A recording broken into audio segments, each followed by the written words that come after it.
Hey everybody, Michelle here from Northern Illinois Zone 5. How many of you love to do winter pots? I do. I love to do them outside my house. We do them at the garden center. I have classes.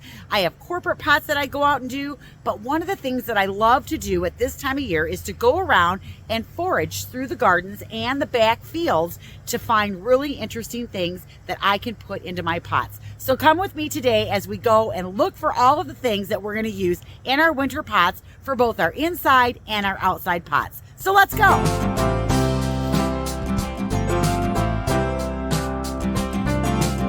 So today we're going to forage in my yard at the garden center, and I do have a 16-acre field behind all of my properties, and we're going to go forage back there as well. Now keep in mind that you can't just go forage anywhere you want. A lot of times you have to have permission to do that, and a lot of times it's not allowed. So make sure before you go out and forage, that's not your property, get permission to do that and make sure it's okay. Now for me, I love to forage because one, it's an inexpensive way to supplement the things that I'm going to put in my winter pots, and I have so many things growing around my yard and my property that I can probably do all of the filling of my pots that I want if I didn't need like supplemental greens like some of those southern greens or magnolia or things that I just can't grow here. But man, do I have a lot of stuff that I can walk around and get.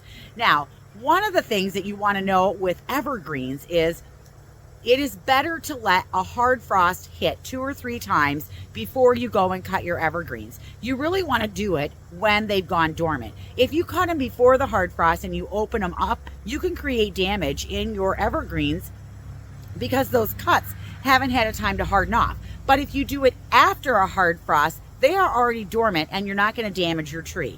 The other thing is don't take a whole bunch out of your tree, and make sure if you're doing it, you're not leaving a great big hole in the middle of your tree. Also, a hard frost means that it's going to be 28 degrees or lower. So that's when you're getting a hard frost. So I'm not going to be doing any foraging of evergreens today because we get our first hard frost tonight. And we have 3 days of hard frost, and I'll actually wait till we get through those 3 days. And then we could kind of go back up into the 30s and 40s, and then I'll go get my evergreens. What I'm going to get today are like interesting seed heads, branches, hydrangeas, grasses, things like that. And I'm just going to bundle them together, and I'm going to put them in the greenhouse, or you could put them in your garage, wherever you want, because they'll just continue to stay dry. And then when I'm ready to do my pots, I have all my materials ready to go.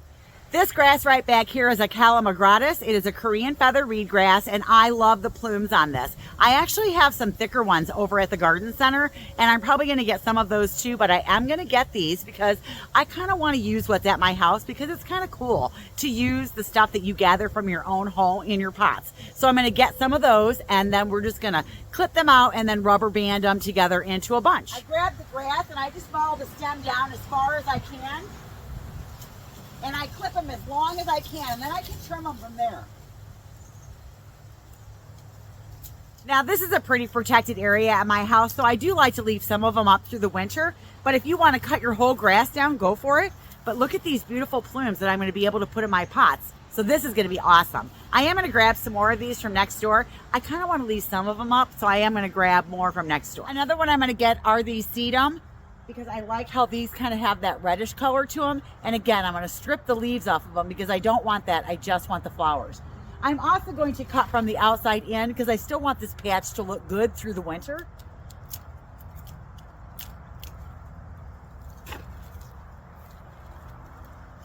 So there's a nice bundle. That's all I'm going to need.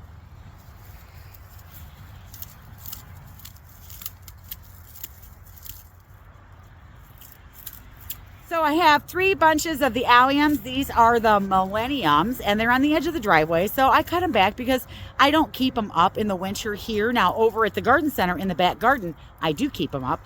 I spray paint them. I run lights through them, and they're part of our Christmas walk, and they look really good. Now these are on the edge of the driveway, and I just plow snow on them. So I cut them back, and we'll make a better use of them. And I got 3 bundles. 3 bundles, and I can spray paint these white, gold, whatever I decide to do, maybe put some glitter on them. But I can use them inside or outside, and they just have that nice little lollipop appearance to them. So we're going to use these as well in something. So red twig dogwood is another one that I could forage. Now these are brand new this year, so I'm not going to cut them. You can do them 2 different ways. You can either cut them to the ground every other year and then use the stems, which is why I planted them, because I wanted my own red twig dogwood to use from my own yard, but this is also a hedge for me that's creating kind of a privacy screen. So your other option is you could every year go in and cut out the older canes, which are going to be a little bit darker in color. But to get the most vibrant, the best strategy is every other year to cut them back. You just have to wait for them to grow back up. So this year I will not be cutting these, but I have some in the back field, and I'll look for some back there, and I'll cut these next year, because I'm okay with waiting every other year for them to create the privacy screen, because I've started another layer of a privacy screen that way. So it'll be okay.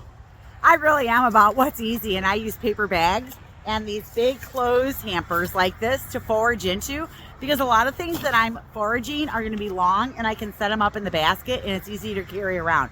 I don't need a cutesy basket. I just need something that's functional. Now, because I'm cutting dried product, the paper bags work great. And if you want to know what it is that you're foraging, just label it on the outside of the bag. For me, I don't care what it is when I'm foraging. I just want something that's going to look good and work in my arrangements. So these are the little lime fruit punch, and I'm going to get some of these, put them in a bag, and then I'll have these as well. Now, these don't have really long stems on them, so this might be something that I use in a short bowl arrangement, but I still want some of them before they totally turn brown. So I took it off of this bush because out of all the shrubs that I have out here, this is the one that has like some that are brown, but they have like a little bit of color left in them. And there's a few of them that actually have some really good color left on them. And so that's why I pruned it all off of this bush. Check this out. That thing is bigger than my head. So this is the limelight hydrangea here. And so I'm going to cut these as well. I don't know. Let's see. I'm going to use them on my inside pots that are going to go on the covered porch. So I think I only want maybe 9 of them. I'm going to go ahead and cut the 9, and I'm just going to look them over and look for the ones that I think look the best, are maybe pretty close to the same size. Yeah, and get those cut. I am going to cut them pretty long, and I am going to pull the leaves off. That way I don't have to mess with that later. There we go. And I'm going to look for a little bit of color on them, so it's kind of got a blend here. So I'm just going to cut 9 and then get them in my little bucket here. Oh my God, aren't these gorgeous? I kind of want to leave the ones on top because I'm going to leave these up all winter. So I'm going to look for the ones around the outside edges. Look at that. Also, maybe you're thinking, oh, I'm going to go walk around my yard and forage. And then you go around and you're looking for things and you're like, I really don't have anything. Well, that's what you can do, is plan for foraging. So that's what I've done here. These are first year, and the same thing with the red twig dogwoods. I planted those and these this year in anticipation of, 1, having them in my garden because I won't cut everything out, but 2, having things in the future once these grow up a little bit that I can cut and use in my arrangements. Look at those. Aren't those awesome? Yeah, they're too small this year, maybe next year, but maybe the year after. We'll have to see how they do and how they develop as to whether or not I can cut the berries off. But I'm getting ready to be able to forage this out of my own garden. Not everything is great foraging material for winter pots. You might think that this black lace elderberry, well, that would be totally awesome and dramatic. But every one of these leaves will curl up, die, and fall off. So all I'm left with is this wussy branch that doesn't have great strength and or shape if I'm looking at that. So when you're going around and foraging, you're looking for seeds, seed pods, branches without the leaves. What do they look like? And if you're going to use flowers, how are they going to dry? So you know what? You might not know. So there's nothing wrong with cutting it and experimenting and laying them out and seeing how they dry. And then if you don't like it, just toss them and try again and try something else. So I do like cone flowers as well, but because my cone flowers are in first year and the other ones that I had, I cut back and put in a holding bin, I don't really have any cone flowers to cut and use. And what I like those for is the seed head, not the flower, but what that seed head looks like. Those are always really nice as well. This year, I just don't have any of those. So I think that's all I have right here on my property. So we're going to head next door and see what we can forage over there. We're mostly going to find grasses, and then we'll go to the back field and see what we can find back there. I have a gracillus grass here and some more of the calamagratis, Korean feather reed grass, so I'm going to grab some of those as well and just bundle them up.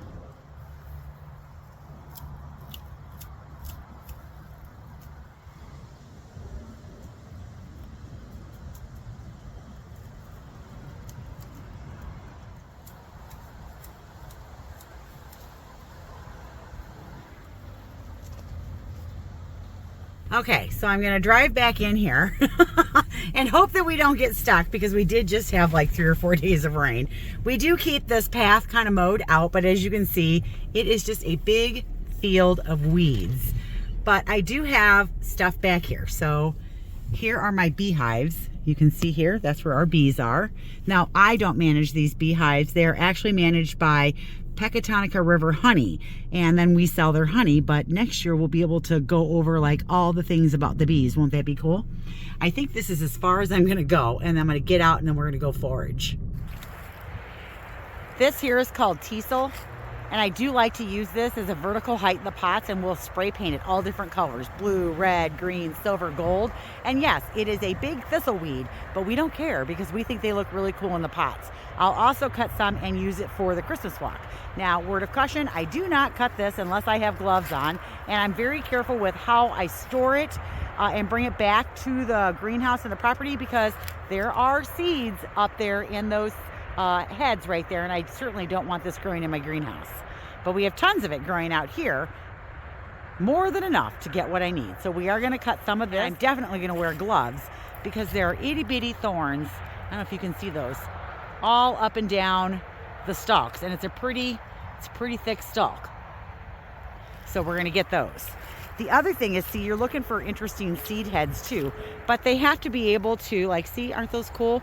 But they have to be able to withstand, you know, what it is that you're doing. And always be careful if you're out foraging and you're getting seed heads and things, that you're not introducing a product or a plant into your garden that you don't want, because a lot of these can be very seed heavy, invasive, and so be careful with how you're harvesting and foraging for that. Here is another path that we keep mowed, but it did overgrow a little bit over the top. But as you can see here, I have red twig dogwood throughout my property back here, so I will be picking out some of this red twig dogwood, and it's good for it, because if I don't do that, then I don't get new growth on it, and you do need to pick it out, because if you don't, it gets this old brown growth on it. So you can see here, see this branch right there? See how it's not red anymore? That's what happens when it ages and you don't cut the red out. You lose that vibrant, pretty red.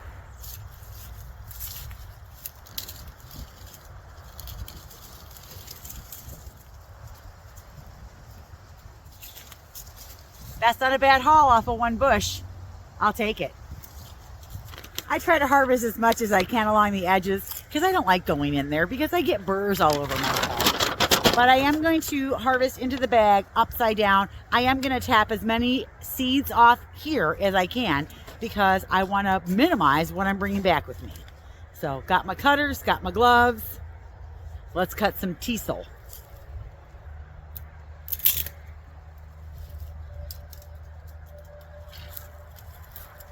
See? Look at that. Okay. Most of it's in there. I got to go get it.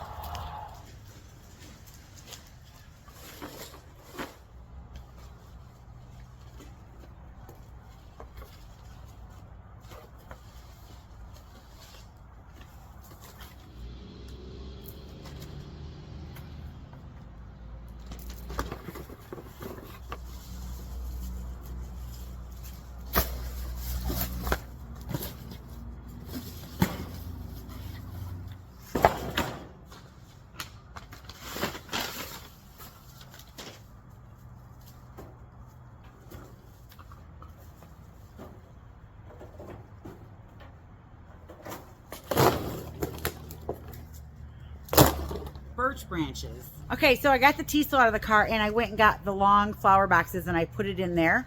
And I'm gonna let it sit up here on top of this table and kind of dry just a little bit more so the seeds will drop out. Now, what I have found is I've put teasel in lots of pots around my house and around the garden center, and I do not have this growing anywhere that it's not supposed to. I think letting it dry a little bit and letting the seeds drop out of it has helped, but I also think spray painting it kind of holds any seeds that are left in place, so I haven't had any issues with it. But just a word of caution, if you use this and you don't want to take that chance, don't use it. Just be really super careful.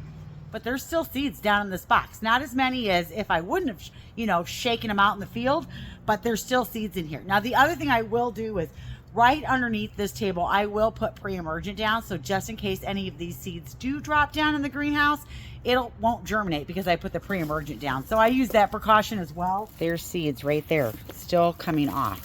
So see, they're still in there, and even this box, you can see them down in there. Not as many as there would be.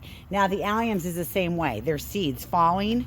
And if you're using grasses that don't have sterile seeds on them, be careful with that as well, that you don't like spread those around the garden. These all have sterile seeds.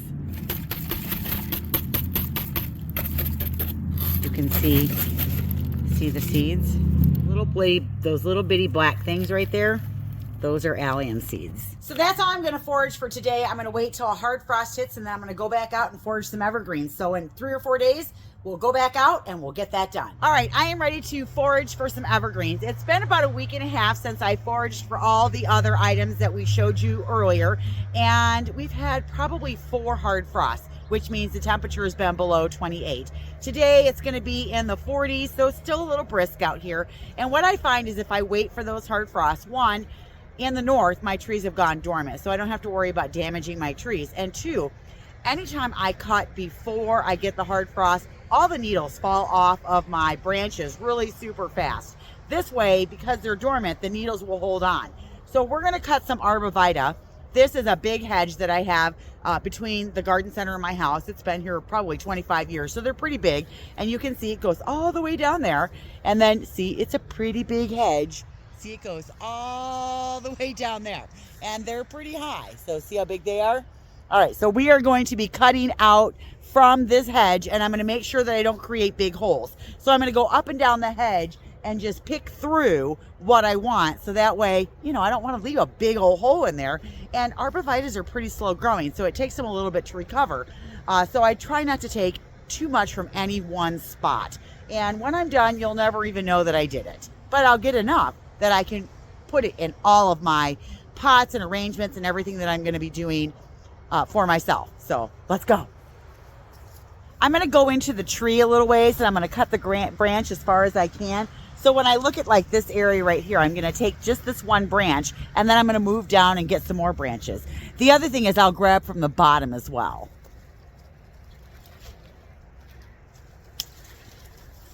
So see, there's my one branch, and I'm just going to go down the row and just start throwing them out.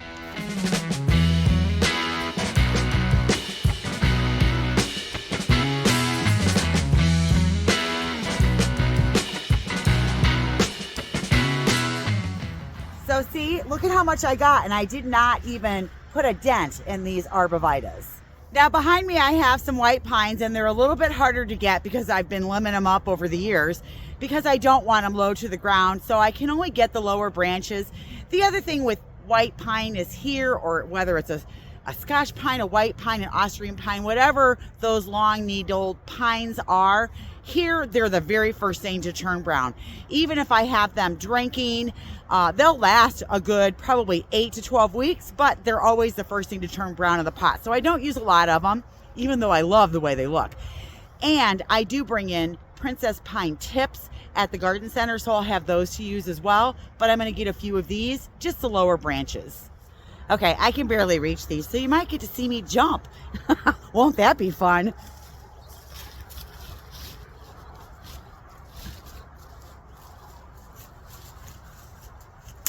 Oh, well, okay. There's that one.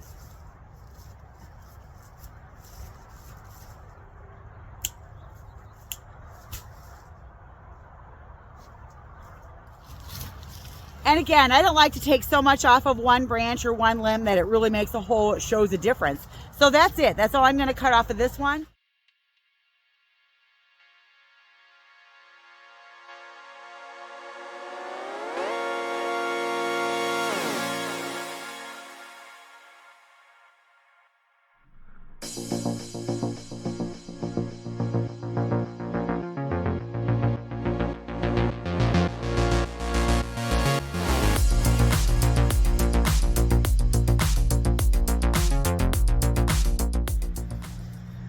That's enough white pine for me. And look, I did find 2 pine cones. I find that the white pines tend to hold on to their pine cones more than some of the other pines that I have. So these are easy pickings over on the other side of the property. So we'll just pick them up off the ground. But there you go, white pine. All right. My car is trashed. Okay, I'm now in the back area where I'm going to get some of these Serbian spruce. And I know it seems like cheating, but look, I can climb right up on these concrete, I don't know, whatever they are, these concrete blocks, and I can cut those really super easy. I'm actually in the back part of the property where we have all of our bins, where we keep our rock and our mulch and our compost and all that stuff back here. So I can climb up here and just cut these easy peasy. This is a line of spruce that separate the north parking lot, that's a consumer area, or the customer area, from the back area, which is what zoning calls our heavy commercial area. And we have like all of our skid steers and our tandem dumps and all that stuff back here. So I'm gonna climb up there and get some branches. No, I'm not gonna climb on that one. I'm gonna climb on that one.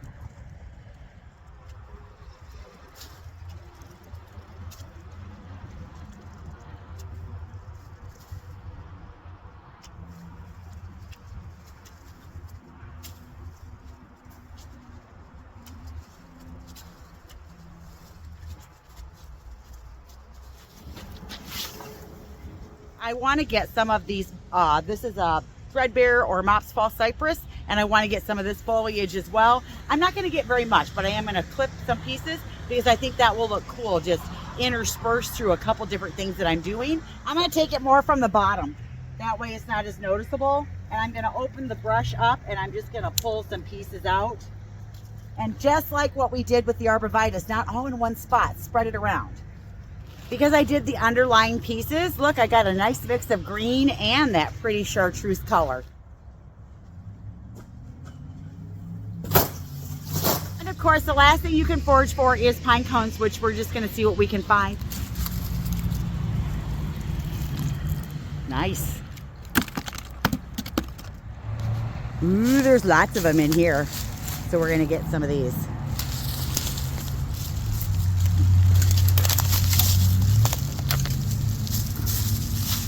Look at all these. Now, even though they're like this, that's okay because when pine cones are wet, they close like that. And then when they dry, they open back up. One. Oh, that's a miss. Two, three. Oh, I'm doing pretty good. Oh, that one's a total miss. Oh, that one too. Okay, it was doing really good. I shouldn't have jinxed myself. So I think we got a pretty good haul. This is our arborvitae, we've got our white pine, we've got our fall cypress, and then all of our spruce. So I think this pile is pretty good. We'll be able to do a lot of things with these different textures and colors. And see, I got all of that from just around here. We didn't damage any of the trees and we didn't leave any big holes. Then I've got a nice box of pine cones that I just need to dry out so that they open up. Okay, so there you go, Foraging 101. You can go around and forage all kinds of things in your yard that will be free to put in your Christmas pots. And that's what we like about growing things, is we can use them for so many different things.